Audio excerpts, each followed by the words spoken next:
Right. So actually, I'm going to test. This is about after 6 months of parking. Today I'm driving for the first time. So I just go for a quick drive so that you can also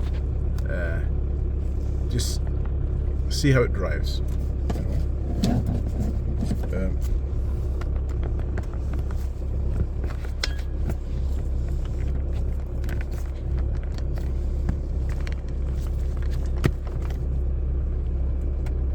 So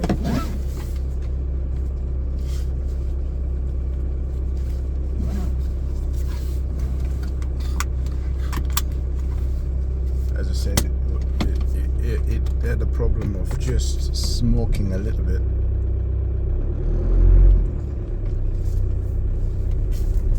On startup, but other than that, it drives sport on.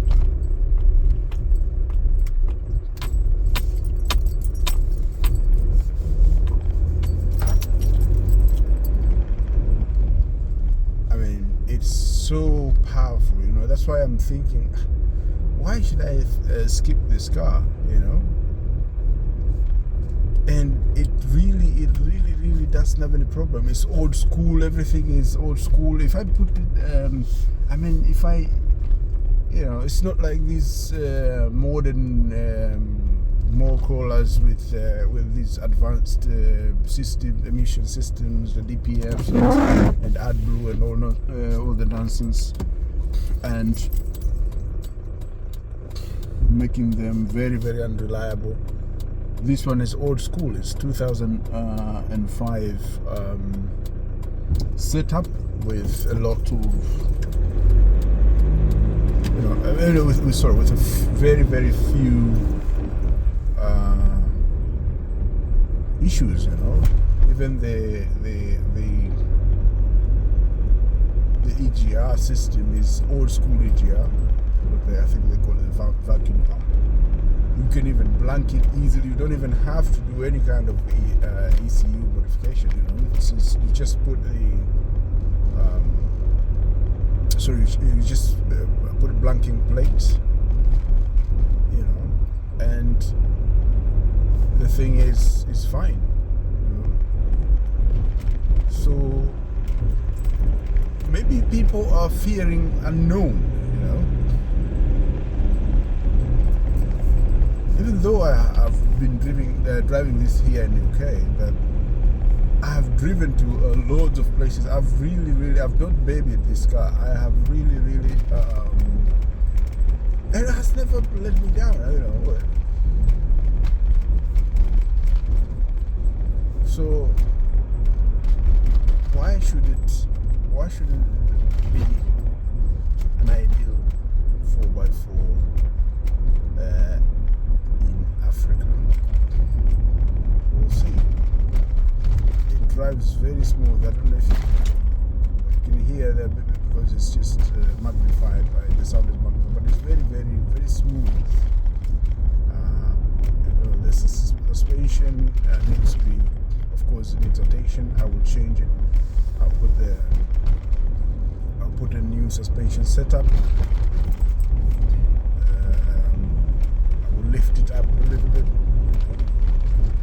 I'm not going to just put spacers. I'm going to put proper suspension kit, including coils and new shock absorbers and everything.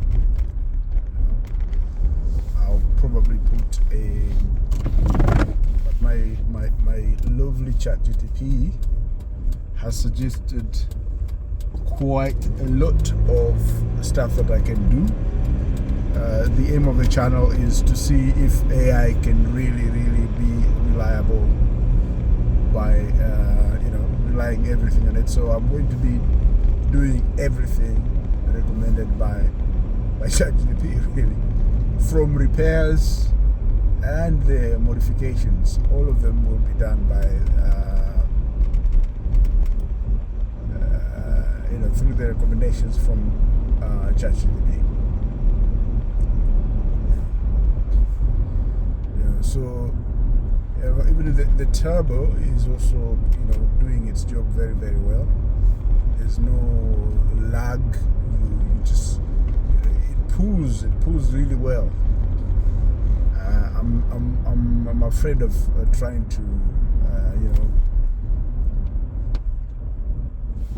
slam the accelerator now because the car is still cold.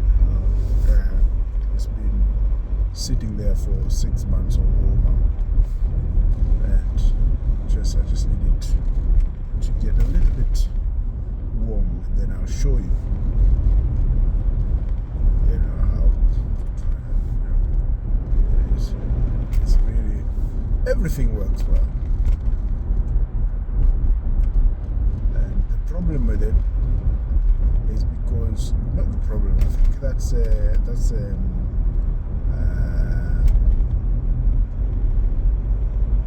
positive thing, that because I've had it for 5 years and I've been doing works myself and I know what's wrong and so it's not something like blindly, like I've just bought this car and I'm trying to embark on this adventure without any knowledge of a deep knowledge of this car. I know it very, very well inside out. I'm not a mechanic, but I've done quite a few things on the car, as I said. I did I was doing the oil changes myself every 3,000 miles. I did the fuel filter. I did the ATF, the automatic transmission. I changed the oil myself. I changed a few those drop links.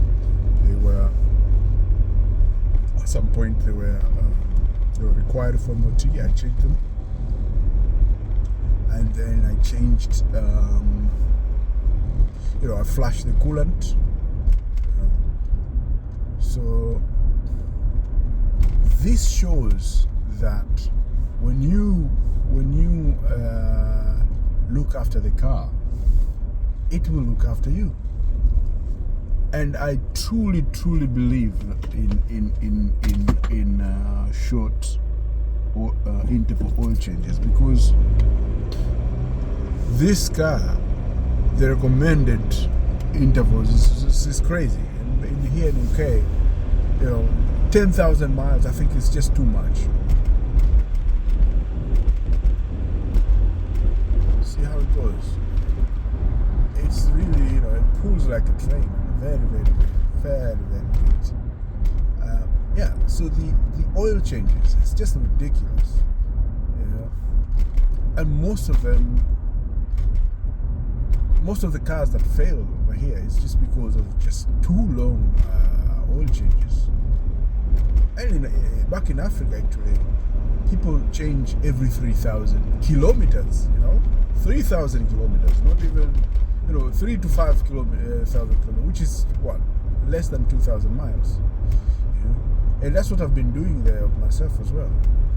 So if you do that, because according to, again, this is ChatGPT, so my trusty ChatGPT, there are 3 things. I don't know if I'm right or not, for a car, especially for diesel, that if you want it to last quote unquote forever, you need to look at 3 things. 3 systems. The fuel system, the lubrication system, and the combustion system. So those 3 things, that the car will last forever. The other things, like the bodywork, the safety things, like the brakes and whatever, those are for your own safety and stuff, and for the bodywork, if you want the body also to last long, there are so many other things. But in terms of the drivetrain, especially the engine, those 3 things, you have to make sure that the fueling, lubrication, and the cooling system. So So if the cooling system is okay, and should I go again here? Okay, let me just wait. If the cooling system is in tip-top condition, sorry, I keep on using the the indicator, sorry, the wiper, to indicate. But the cooling system in top condition. The combustion. What do I mean by the combustion system? The combustion, according to the ChargeDP, the combustion. If you look after your fueling system, your injectors. Make sure that you service the injectors. I mean, you look after them using proper fuel or proper additives, and making sure if you need glow plugs, then the glow plugs are okay, so that is good. The fueling is very, very, very crucial in a diesel engine. But at the same time, the lubrication, goes hand in hand, because the lubrication, if you use the proper oil, proper viscosity, and this is a controversial thing as well, because over here 5W30 is the recommended oil most of the time. But early on I was using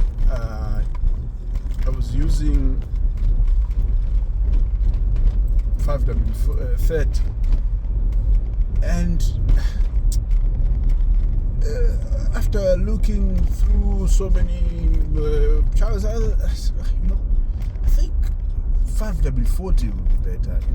I tried 5W40, and the car was transformed in terms of it became, the drivability became much noticeably better.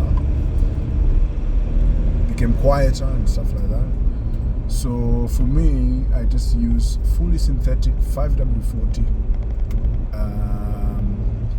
premium oil that I buy discounts anyways, and the car is very, very happy, extremely happy. And so the lubrication system is very, very important, with the right oil, the right viscosity, but also making sure that I don't go overboard. I know probably 3,000 is an overkill, but that means, I am pretty sure the car is doing right. And on top of that, changing oil is very, very, very easy. It's extremely easy. That's the first thing I learned, these guys, to change oil.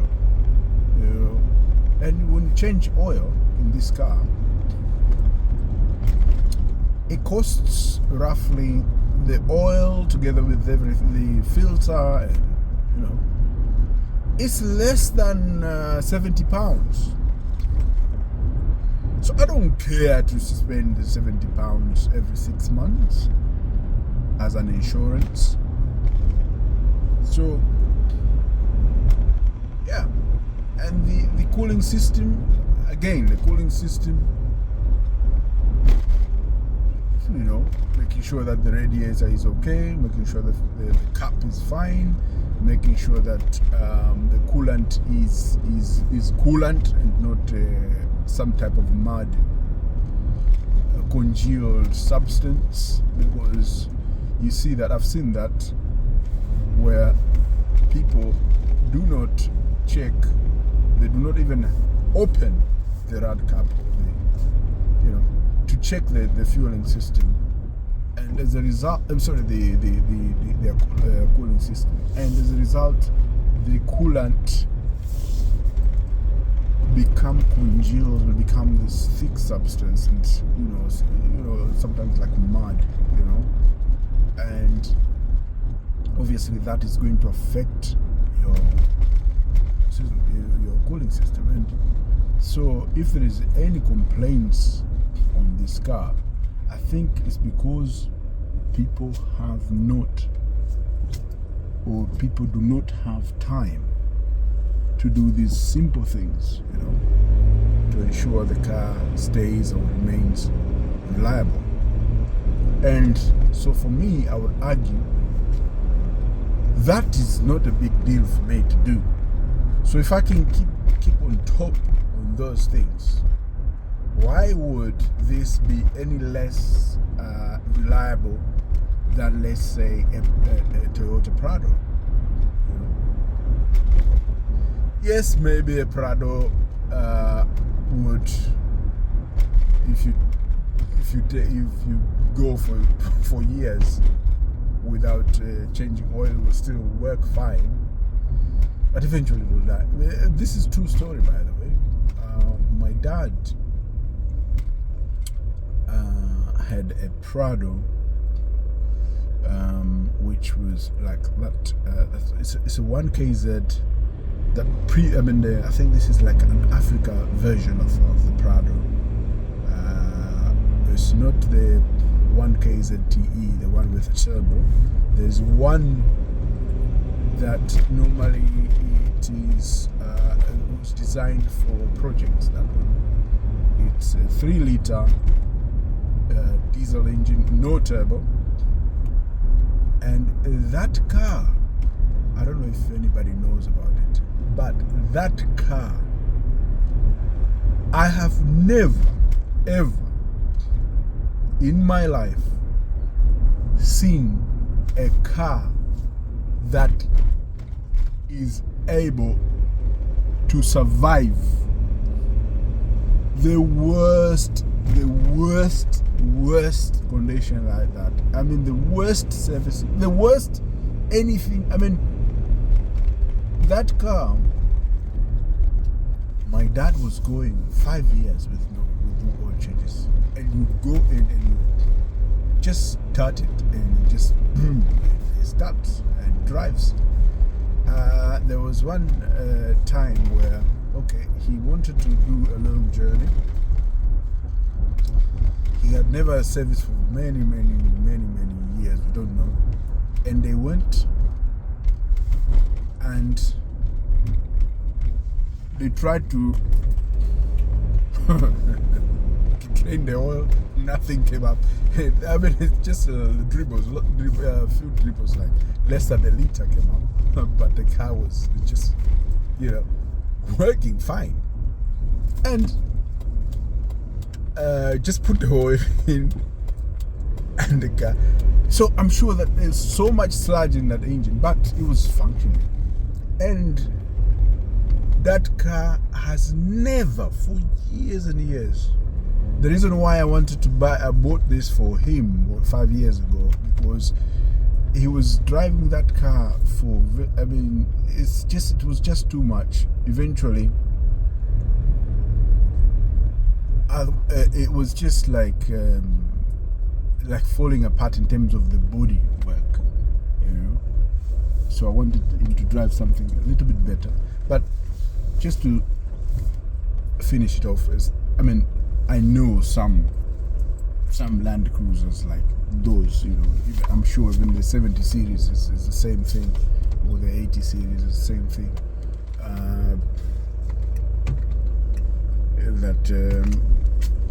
It's true that those cars can run without oil and they will function fine. But why should you do that? Oil is very cheap. It's just stupid to say, I think it is stupid to say because this car can go without oil, then therefore it's a good car. I think that's wrong. And to blame this car for not being reliable, or because you shouldn't own a car if your aim is to abuse it like that. So for that reason, I think, and I know myself, I look after my car, so I think I should be fine. So okay, so that's the Sorento. Now probably in my next video I will try and sort out the glow plugs and see how if there's an improvement. ChatGPT said, okay, that's for the first thing, 80% is glow plugs, and then if glow plugs nothing comes out after that, I'm not going to buy an OBD scan tool or whatever. I'm just going to keep on using ChatGPT. That's the aim of this channel. And then after that, I will use, sorry, if that doesn't sort out the problem, the second thing is to check the EGR system. Probably it's kicked up anyways. And then injectors are fine. So the injectors are fine. The injectors are fine. So then other than that, we'll go in that order. Check the glow plugs first, and then